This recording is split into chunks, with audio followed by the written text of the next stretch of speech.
And now, Athenians, I'm not going to argue for my own sake, as you may think, but for yours, that you may not sin against the God by condemning me, who am his gift to you, who am his gift to you.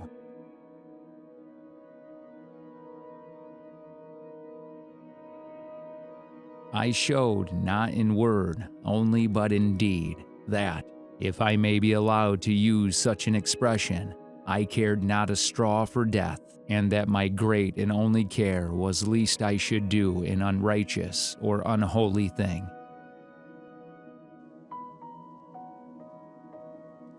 A man who is good for anything ought not to calculate the chance of living or dying. He ought only to consider whether in doing anything he is doing right or wrong, acting the part of a good man or of a bad.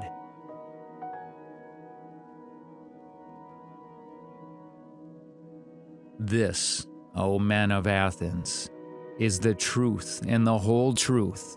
I have concealed nothing, I have dissembled nothing.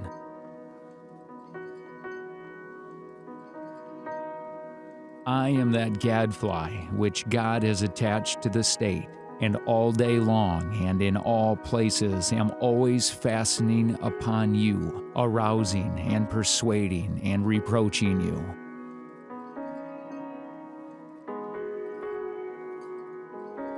I am certain, O men of Athens, that if I had engaged in politics, I should have perished long ago and done no good either to you or to myself.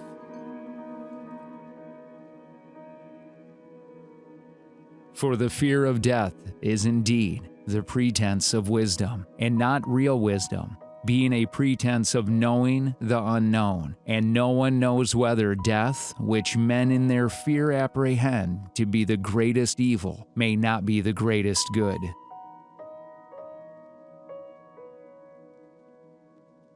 When I began to talk with him, I could not help thinking that he was not really wise, although he was thought wise by many and still wiser by himself.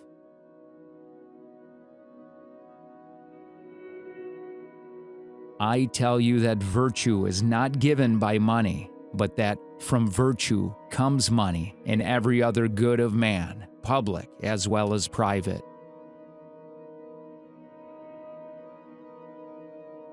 I know that my plainness of speech makes them hate me, and what is their hatred but a proof that I am speaking the truth?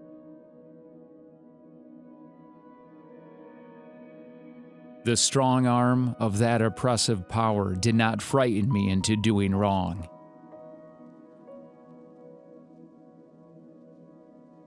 If a man were really able to instruct mankind, to receive money for giving instructions would, in my opinion, be an honor to him.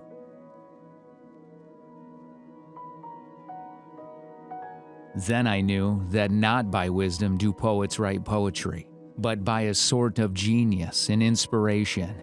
They are like diviners or soothsayers, who are also many fine things, but do not understand the meaning of them.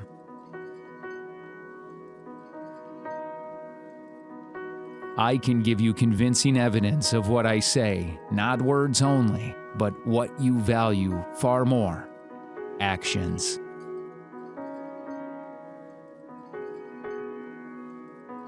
I found that the men most in repute were all but the most foolish, and that others less esteemed were really wiser and better.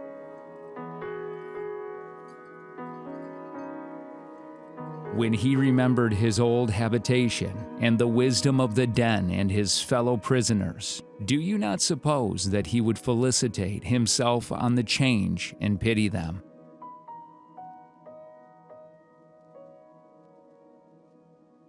Anyone who has common sense will remember that the bewilderments of the eyes are of two kinds and arise from two causes, either from coming out of the light or from going into the light, which is true of the mind's eye quite as much as of the bodily eye.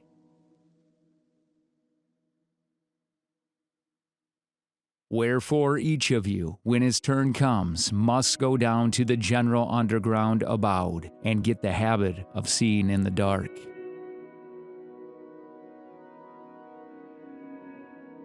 If I am right, certain professors of education must be wrong when they say that they can put a knowledge into the soul which was not there before, like sight into blind eyes.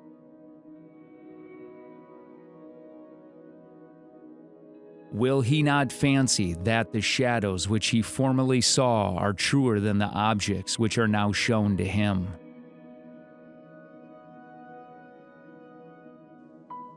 Whereas the truth in this state, in which the rulers are most reluctant to govern, is always the best and most quietly governed, and the state in which they are most eager, the worst.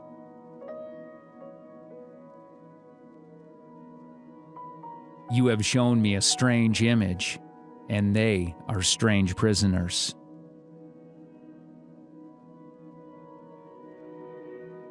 I think that he would rather suffer anything than entertain these false notions and live in this miserable manner.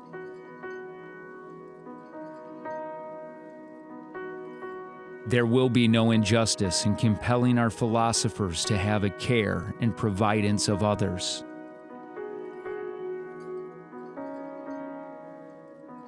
And so of all other things, justice is useful when they are useless, and useless when they are useful.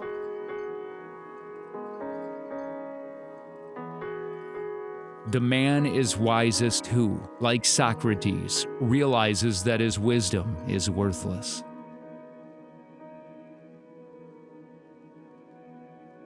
Every king springs from a race of slaves, and every slave has had kings among his ancestors.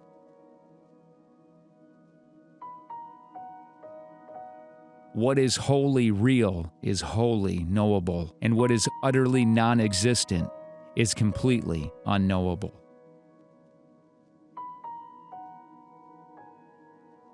I wonder if we could contrive some magnificent myth that would itself carry conviction to our whole community.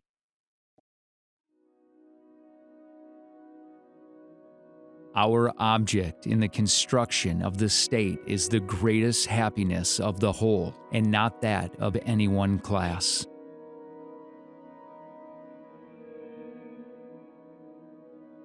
There will be no end to the troubles of states, or indeed, my dear Glaucon, of humanity itself, till philosophers become kings in this world, or to those we now call kings and rulers really and truly become philosophers.